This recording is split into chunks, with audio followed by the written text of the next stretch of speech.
ಅಥಣಿ ವಿಧಾನಸಭಾ ಕ್ಷೇತ್ರದ ವ್ಯಾಪ್ತಿಯಲ್ಲಿ ಬಿಜೆಪಿ ಮಾಜಿ ಶಾಸಕ ಮಹೇಶ್ ಕುಮಟಳ್ಳಿ ಅವರು ಹೊಳಗೇರಿ ಅಭಿವೃದ್ಧಿ ನಿಗಮದ ಅಧ್ಯಕ್ಷರಾಗಿದ್ದ ಸಂದರ್ಭದಲ್ಲಿ ಸ್ಲಂ ನಿವಾಸಿಗಳಿಗೆ ಸುಮಾರು 898 ಮನೆಗಳನ್ನು ಮಂಜೂರು ಮಾಡಿಸಿ ನಿಜವಾದ ಜನನಾಯಕ ಹಾಗೂ ಜನಪ್ರಿಯ ಶಾಸಕರಾಗಿದ್ದರು.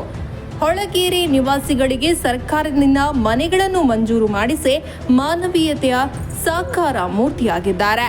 ಸುಮಾರು 54 ಕೋಟಿ ರೂಪಾಯಿಗಳ ಅನುದಾನದಲ್ಲಿ ದಲಿತರಿಗೆ, ಅಲ್ಪಸಂಖ್ಯಾತರಿಗೆ ಹಾಗೂ ಹಿಂದುಳಿದ ವರ್ಗದವರಿಗೆ ಮನೆಗಳು ಮಂಜೂರು ಆಗಿವೆ. ಇದರ ಎಲ್ಲ ಶ್ರೇಯಸ್ಸು ಮಾಜಿ ಬಿಜೆಪಿ ಶಾಸಕ ಮಹೇಶ್ ಕುಮಟಳ್ಳಿ ಅವರಿಗೆ ಸಲ್ಲುತ್ತದೆ.